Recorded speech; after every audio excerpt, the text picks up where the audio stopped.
Jemi rikthyer sërish në studion e Kontaktit, ku sonte do të flasim me avokatin e ish deputetit të Partisë Demokratike të Kosovës, Azem Sylla Top Ngashi. Mirë se vini zotri Ngashi. Mirë se vini. Klienti juaj është riarrestuar për të tretën herë. Çfarë po ndodh realisht me këtë rast? A ka bazë ligjore apo juridike? Bazë ligjore ka, po sigurisht që e drejt nuk është. Ai fillimisht është arrestuar para 5 muajve paraforcësisht, kur është bërë publike se kundër tij dhe kundër 52 të tjerëve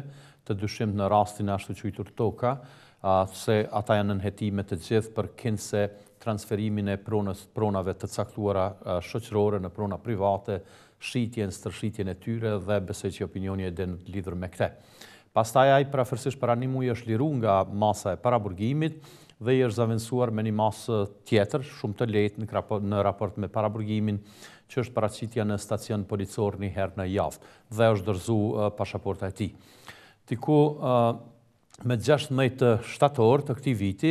ai përsëri është arrestuar për kinse tentim të ndikimit në dëshmitar dhe ai tentim i ndikimit në dëshmitar në mënyrë indirekte, sipas prokurorit e Uleksit, ka ndodhur me 2 shtator. Që bie 2 javë më vonë ai arrestohet, të ditën e nesërme dërgohet para gjyqtarës së procedurës paraprake që është pashtu e Uleksit, dhe me vendim të gjyqtarës së Uleksit lirohet nga paraburgimi, nuk imponohet asnjë masë tjetër kundër tij për shkak se vërtetohet se masa që ka pas më herët lajmërimin në stacion policor. Gjyqtarja e Uleksit ka konstatuar se zotja Azem Sylla jo që e ka penguar drejtësinë, por që e ka ndihmuar drejtësinë duke dhënë identitetin e personit që e pas ka kontaktuar dëshmitaren e mbrojtur numër 2, ne do të themi kështu se emrin e tij nuk mund ta bëjmë publik edhe pse e dim, dhe pastaj është vrejtë që nuk ka pas kurfar kontakti apo kurfar ndërlidhje, një bisedë e shkurtë e një personit të caktuar me dëshmitarin e mbrojtur. Çfarë ka ndodhur me këtë personin që ka tentuar paraprakisht veç them që është liruar nga paraburgimi, respektivisht nuk është aprovuar kërkesa e prokurorit për caktimin e paraburgimit dhe gjithçka ka qenë në rregull deri me datën 23 shtator të këtij viti, ku ai përsëri është arrestuar, i është caktuar paraburgimi për tani nga gjykata e apelit të Kosovës, e cila e ka aprovuar ankesën e prokurorit në vendimin për lirimin e tij dhe kanë konsideruar se ka bazë të mjaftueshme për të caktuar paraburgimin në kozgjatje prej 2 muajve. A është marrë në një masë tjetër për personin që jo, personi është e çuditshme se personi që ka kontaktuar këtë dëshmitar të mbrojtur është shok i dëshmitarit të mbrojtur. Ai ka deklaruar, do thotë në seancat e mëhershme që e njeh, që ka dhënë identitetin e tij, e din emrin e tij dhe nuk ka qenë një bisedë me cilën është kërkuar ndërhyrja në proces gjyqësor, por thjesht është kërkuar që eventualisht ai ka njoftuar se do ta kontaktoj zotin Azem Sylla, meqense ai ka qenë i lirë, do thotë pranoi edhe mysafere dhe gjithë ata që janë në shtëpinë e tij, dhe nuk ka qenë diçka spektakolare apo ai se ka konsideruar që është ndërhyrje apo tentimi i ndryshimit eventual të deklaratës së tij. Ky dëshmitar, ne e dimë emrin e tij, por është një shok është faktikisht një djalë i shokut të zotit Azem Sylla që nuk ka pas kurfar ndërlidhje kërkush me kërkën. Dhe bjen që nëse dikush e kontakton një dëshmitar, atëherë duhet gjithmonë Azem Syllën me paraburgosje që nuk është në rregull, nuk është e drejtë. Vendimet sigurisht janë në përputhje me ligjin, po jo në përputhje me drejtësinë, dhe këto janë 2 parime diametralisht shpesh herë të kundërta. Normalisht që me kodin e procedurës penale është e parapam një mundësi e tillë që nëse dikush tenton të ndikojë tek dëshmitar, atëherë masa më e butë që ka qenë masa e lajmërimit në stacion policor të ndrohet me masën matrant që është paraburgimi. Unë nuk e di kush është ai person, do thotë e dim vetëm bazë asaj që ka deklaruar dëshmitari 2, me numër 2 se kështu është i emëruar, po nuk ka qenë diçka që do duhej të, do thotë, s'është funi botës. Ata e kontaktojnë çdo ditë njerëz caktuar sepse ai punon në një restoran, në një kafeteri respektivisht në Prishtinë dhe të gjithë e njohin, do thotë nëse një person shkon bisedon me te, nuk duhet arrestohet asaj person, po sigurisht që nuk duhet as Azem Sylla. Tani është shqiptuar masa për paraburgimin prej 2 muaj. Çfarë do të bëni? Do të bëni ankesë? Po sigurisht ne jemi në përgatitje të ankesave të 2 lloj faktikisht të ankesave. Ne që përgatitet për gjykatën supreme të Kosovës për shkak se kemi vendimin e parë dhe vendimin e dytë diametralisht të kundërt njëri me tjetrin, dhe është një kërkesë që është duke u përgatitur që t'i dorëzohet gjyqtarës së procedurës paraprake tek kjo që është duke u zhvillu kjo hetuesi e veçantë, me qenë se dëshmitari me numër 2 do të duhej të deklaron edhe me datën 28 shtator dhe me 29 shtator, deklaratat e tij, ne do ta marrim pyetje dhe përfundojmë. Është rasti i parë që po zbatohet në? Unë besoj që është rasti i parë në Kosovë që zbatohet, mirë po edhe kësaj ka ardhur fundi dhe me datën 28 dhe 29 janë caktuar datat e fundit. Disa të akuzuar vetëm janë liruar nga hetuesia e veçantë? Po janë liruar shumica prej tyre kanë mbet vetëm 11 prej tyre, gjë që i përmend dëshmitarin në konotacione të caktuara, por edhe kjo do të përfundon me datën 29 shtator dhe pastaj besoj që gjykata do ta vlerësoj që nuk ka kurrë arsye të mbajtjes së zotit Azem Sylla në paraburgim. Kur do të mbahet seanca radhës dhe cila është agjenda? E radhës e thash është data 28 shtator dhe 29 shtator, mirë po këto janë seanca të mbyllura sepse janë gjatë hetimeve, po dihet, do të dëshmoj dëshmitari me numrin 2. Ky dëshmitar për cilin ti është caktuar paraburgimi zotit Azem Sylla. Sa pritet të zgjatë i gjithë ky proces deri te shpallja e vendimit? Po, kështu. Na tani jemi në fazën e hetuesisë. Kjo hetuesia e veçantë është siç e kemi shpjeguar në televizionin e juaj, për shikuesit e juaj normalisht, që është, me thon figurativisht, një gjykim gjatë hetimeve, ku këta dy dëshmitar të mbrojtur të prokurorisë në të ardhmen mund edhe mos të vinë në gjykimin e ardhshëm dhe deklaratat e tyre do të lexohen, të njëjtat janë edhe duke u incizuar krejtësisht formë ligjore, thotë nëse ata nuk vinë për çfarëdo arsye, ne avokat nuk mund thirremi që nuk kemi pas mundësi që t'i sfidojmë deklaratat e tyre, respektivisht t'i marrim pyetje ata, sepse këtë drejtë kemi pas dhe shumica prej nesh e ka shfrytzuar. Rasti i hetimeve do të përfundojë definitivisht në fund të tetorit dhe është çështje e prokurorit që do të ngres akuzë apo jo, edhe pse ai pak disa është etike ka deklaruar disa herë që ndaj zotit Azem Sylla apo edhe të tjerëve do të ngrit akt akuzë. Do thotë na tani jemi në fazën e hetimeve, nuk kemi akuzë penale, por prokurori ka deklaruar se do ta kemi në fund të tetorit. Mund të zgjatë edhe gjatë vitit të Po, unë sigurisht kur ngritet akuza atëherë fillon një fazë tjetër penale, sipas ligjit procedurës penale dhe atëherë pritet që të bëhet gjykimi. Gjykimi nuk besoj që do të bëhet deri ka fundi ndoshta i këtij viti, eventualisht apo vitin e ardhshëm, por sido që të jenë për zotin Azem Sylla, por as për të tjerë që nuk janë paraburgim në këtë çështje penale, nuk është asgjë me urgjencë, është çështje e prioriteteve apo jo të gjykatës që i cakton gjykimet dhe në të ardhmen do të shohim se kush do ta marrë këtë land, do të mbetet te Uleksi apo ndoshta eventualisht ka gjasa që për shkak të uljes së numrit të gjyqtarëve dhe të prokurorëve ndoshta kjo land do të kalon tek gjyqtarët dhe prokurorët vendor, por sido që të jetë është situatë e njëjtë. Unë nuk besoj që ka ndonjë problem nëse landa transferohet tek vendor. Sa mundet të mbahet në paraburgim një i dyshuar? Do të thotë që mund të mbahet maksimalisht teorikisht, tash po flasim jo për Azem Syllën, maksimalisht për veprat më të rënda penale mund të mbahet në paraburgim 2 vite, respektivisht 2 vite e gjysmë, nëse gjykata supreme lejon.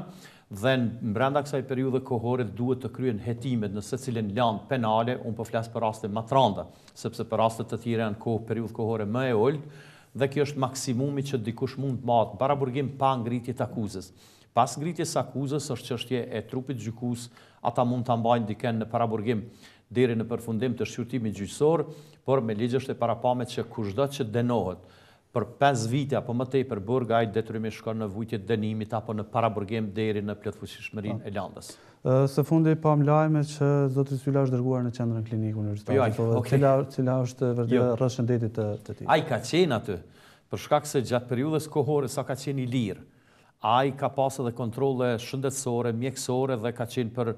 kontrollet janë çështje jo me disa serioze, por janë themi të zakonshme, mirë po i është preferuar nga ana e mjekëve që të qëndrojë për disa ditë në ÇKUK në spitalin e Prishtinës.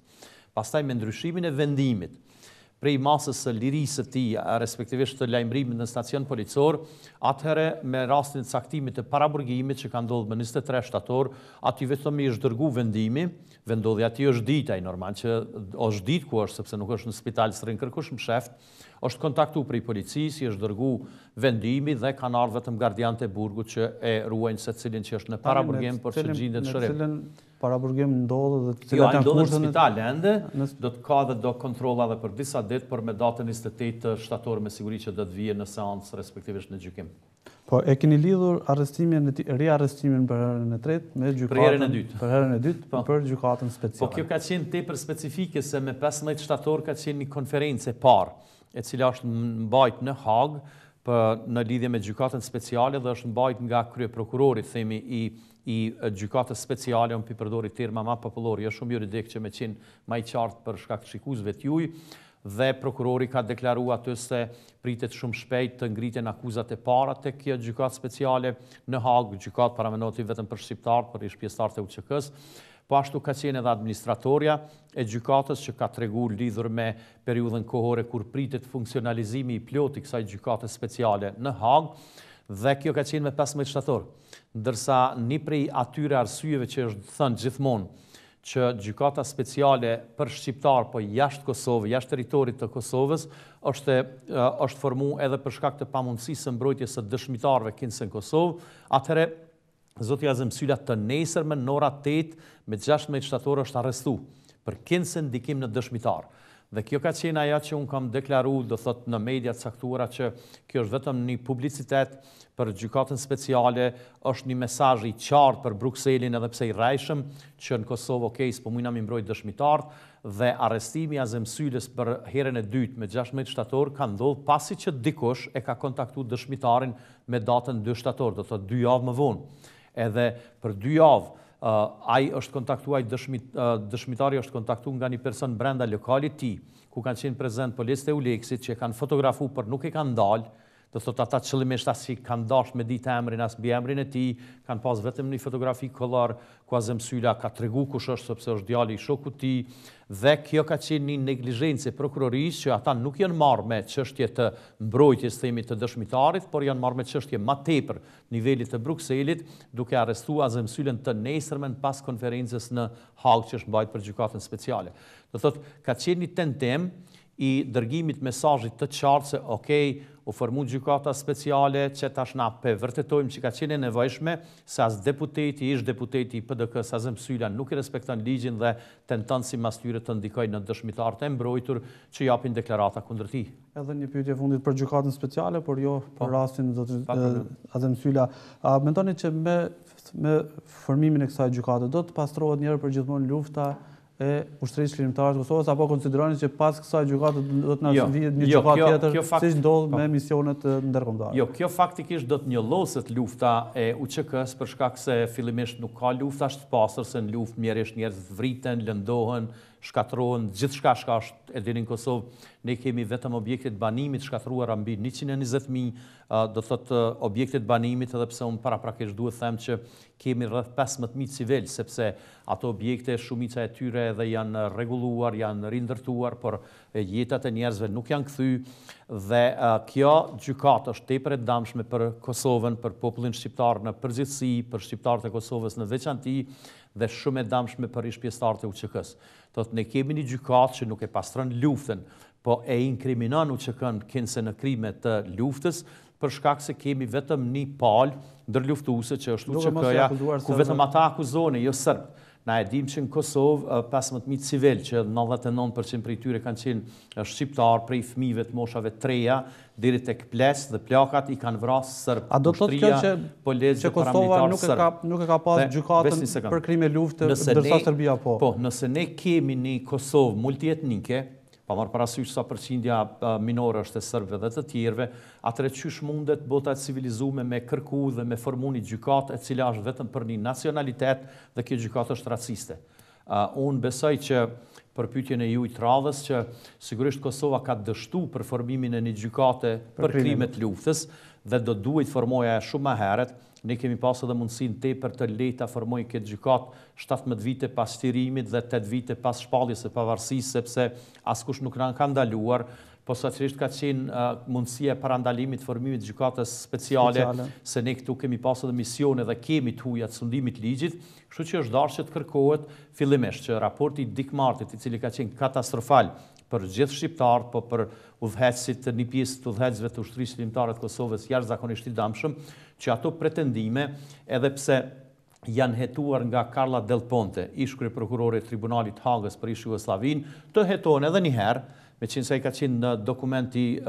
i Dick Martit, dokument politik, siç tani është shndruar në dokument juridik, të heton ato pretendime, Euleksi ka mund t'i dërgoj në Shqipëri edhe një herë hetus, sepse nuk është gjithë kur. Por nuk ka pas kur gjë keq për mu hetu diçka që nuk ka ndodhur. se edhe në raportin e ish prokurorit të gjykatës speciale, Clint Williamson është thënë që